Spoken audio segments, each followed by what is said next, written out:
Our lesson today, we're going to go into some details about the American Revolution for our 8th grade history class. So we are going to be looking at, as far as Tennessee state standards go, 8.14, which basically says to analyze the social, political, and economic causes of the American Revolution.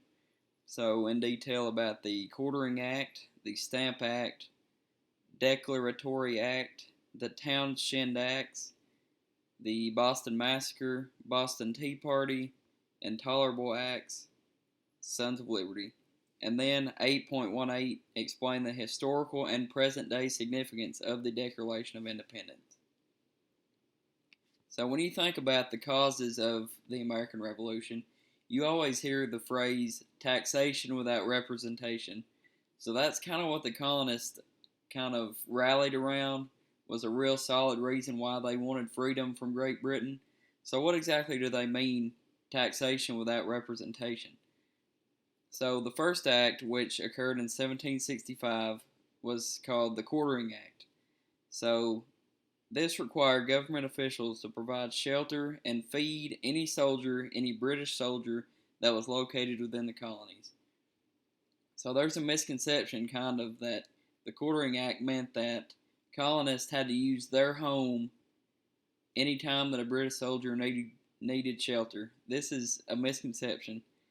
American colonists really resented this Quartering Act because they were forced to pay for the provisions of the Quartering Act. It wasn't that they had to actually house the soldiers, they were being taxed so that they were able to provide shelter for those British soldiers. Second, we have the Stamp Act, which was also implemented in 1765. So the Stamp Act was the first actual direct tax collection used by the British on the, not America yet, the colonies. So this tax included a tax that was pinned on to all printed materials. So newspapers, legal papers, playing cards, any type of printed material that you had, there was going to be a special tax added to that. So when this tax was implemented in 1765, colonists were outraged. They thought it was ridiculous, a ridiculous tax on things that shouldn't be taxed on something as simple as paper. So as a class, I want us all to partake in this time to climb exercise. The question that's being presented is, this act resulted in taxes being enforced on all printed goods within the colonies. So was that the Stamp Act or the Quartering Act? I'll give you a few seconds to answer. Okay, so once you've answered that, we're going to a quiz. So what year was the Stamp Act enforced on the colonies? 1764, 1765, 1766, or 1767? And I'll give us all a few seconds to answer that.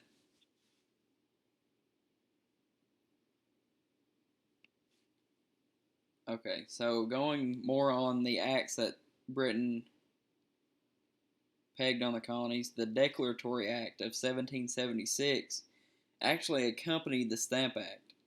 However, with the outrage regarding the Stamp Act, Britain was suffering due to a decrease in trade because people weren't going to buy stamps and paper if there's going to be a special tax on it.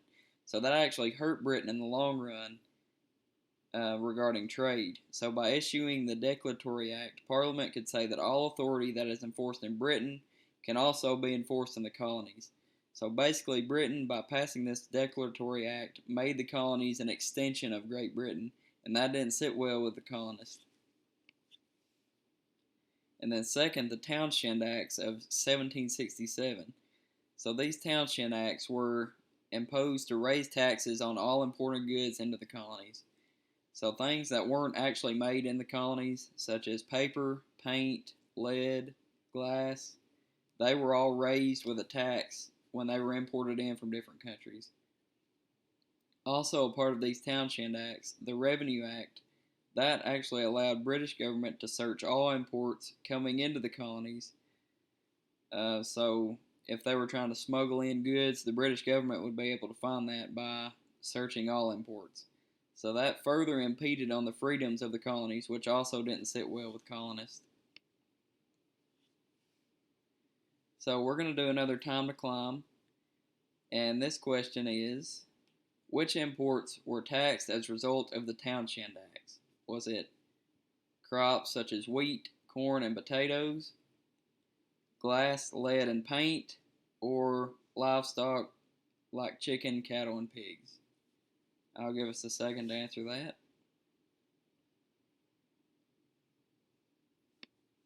Alright, now on to another quiz question. We have, what year was the Declaratory Act passed by British Parliament? 1765, 1766, 1767, or 1768?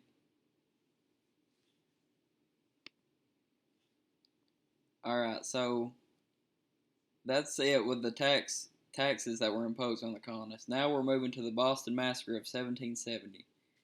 So on March 5th, 1770, British soldiers opened fire and killed 5 American colonists.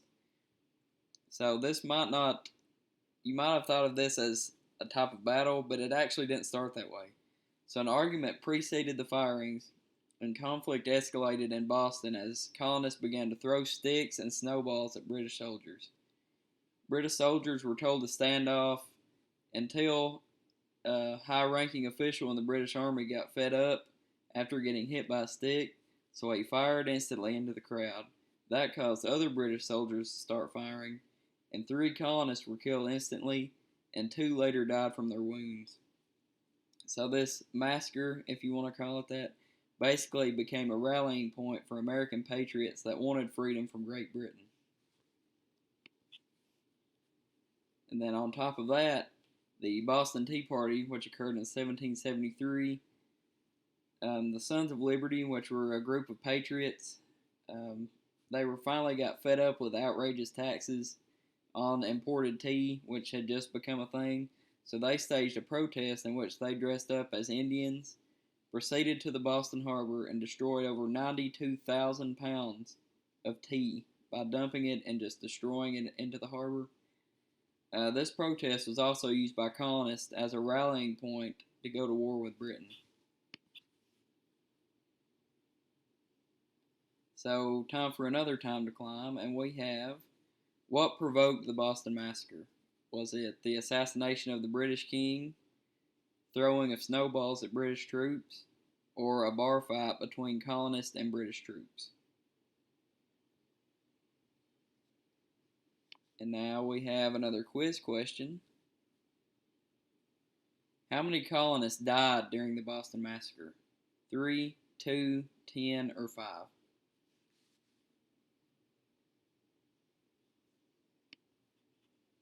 Alright, so now we're going into the Intolerable Acts, also known as the Coercive Acts of 1774. So as a result of the Boston Tea Party, the British government, or Parliament, could not allow such rebellion to take place, as they were an extension of Great Britain. So in response to the Boston Tea Party, Parliament issued the first act of the Intolerable Acts, which was the Boston Port Act, which actually allowed the British Navy, which was the greatest navy in the world at the time, to block off the Boston Harbor. So no imports, no exports from the Boston Harbor were allowed. The second act, which was the Massachusetts Army Act, allowed the new royal governor, which they appointed in Great Britain, to appoint city officials. So this gave this new elected royal governor complete control over Massachusetts and its elected governors. So the Act for the Impartial Administration Act, which accompanied that one, allowed the royal governor to move trials to different colonies or even bring the trials back to Great Britain if he deemed necessary. So this new royal governor basically had all control of Boston and the colony of Massachusetts. And then another quartering act was pinned on to the Intolerable Acts, which allowed high-ranking officials to demand better accommodations for troops if they needed it. So the Sons of Liberty, which was a secret organization we had spoken about earlier, was a group of 9 men from Boston. Some guys that you may have heard of that were a part of the Sons of Liberty were Samuel Adams and John Hancock. This was a group of rebellious patriots, basically.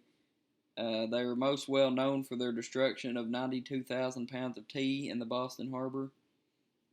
And also, after the passing of the Townshend Acts, the Sons organized a boycott that resulted in smashing of windows of shops in Boston that did not comply with the boycott that they wanted to enforce to show Great Britain that they did not have control of them. So the Sons of Liberty were also used as a rallying point for going to war with Great Britain. So, A Time to Climb, we have, which enforcements were considered to be a part of the Intolerable Act? Was it the Tea Act and the Stamp Act, the Boston Port Act and the Quartering Act, or the Grain Act and the Liberty Act? All right, and for another quiz question, we have, who was a notable member of the Sons of Liberty? Was it Ben Franklin, Thomas Jefferson, John Hancock, or George Washington?